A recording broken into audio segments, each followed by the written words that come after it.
here I am saying documents, records. What is the main difference between this and your laboratory to the NABL body? Latest family.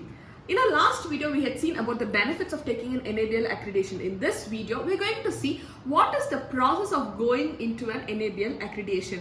First of all, you need to know that there are 3 laboratories for which the Nabl gives accreditation. One is the testing laboratory, the calibration laboratory, and our medical laboratory. So these are some of the certificates which the Nabl issues. This is mainly, the first one is for the testing laboratory, which has an ISO number of 17025 for 2017, and this is a calibration certificate, and this is a medical laboratory Nabl accreditation certificate. So this will have an individual accreditation number. It will have which date you've got the accreditation and up to which date it is valid, and all the details of your center. And apart from that, you have to have this Nabl logo in your reports. You have to have the certificate displayed in your center as well as your website. Coming on to the list of laboratories which can go in for the Nabl accreditation, we have already discussed in the last video. Still, I'm just repeating it. Starting from your biochemistry, pathology, histopathology, up to cytology, cytopathology, cytogenetics, molecular laboratory, all these types of laboratory can go in for an Nabl accreditation. So what is the process of getting an Nabl accreditation for your own laboratory? The first and foremost is that you need to have records and documents maintained in your laboratory. So here I am saying documents, records. What is the main difference between this? So everything you're going to document, that you're going to write out in a piece of paper, in a book, or you're going to have it in your computer, it is a document. And this document has an evidence, then it becomes a record. For example, you take an attendance.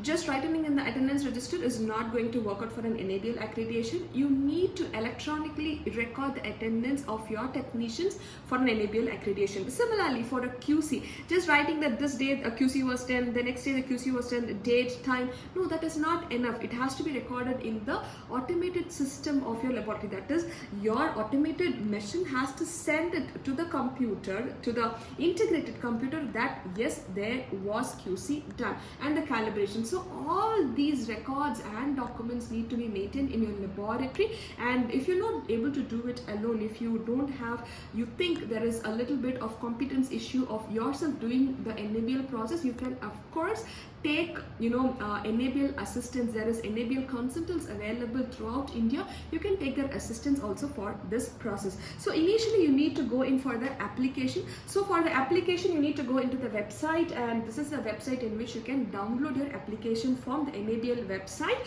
And the application form for the medical laboratories, for the Indian medical laboratories, is form number 153. So once you have downloaded the application form, you have filled in all the details, you have sent it, there would be scrutiny of your application form, just checking the details and everything, and then you would be contacted upon, and then the process starts. So first you would be assigned a list of SSRs, and the initial assessment will be done. After that, the final assessment will be done, and if they want some changes to be made in your laboratory, they would be saying it, and again they would verify whether everything, the process is set in your laboratory, and whether everything is being done properly according to the process and according to the stepwise standardization and the protocols of the Nabl. Once this is done, these assessors will recommend your laboratory to the Nabl body that yes, this laboratory is competent. Once they say and recommend, and then is where the Nabl comes and issues the Nabl certifications. So once you have got the certificate, usually this Nabl certificate is valid for 2 years, and annually, that is every once in a year, you will have annual surveillance by the Nabl body, and you will be having a reassessment process after 2 years of getting the initial certificate. So this is the entire process of Nabl. If you have any doubts, if you need clarifications, if you need more details, the entire assistance of this Nabl is available in the Nabl website itself of this accreditation process. So you have to go and download the document 100B from the Nabl website, so that you get all the details about the process and the procedure there itself. Thank you for watching my video. This is Dr. Lalita Sundal. Kindly subscribe my channel, like my videos, and also share my videos. If you think our assistance would be of great help to you or your friends starting up a laboratory or upgrading the laboratory process, our contact details are there in the screen. Kindly contact us, and see you tomorrow with another video. Signing off, Little Letters.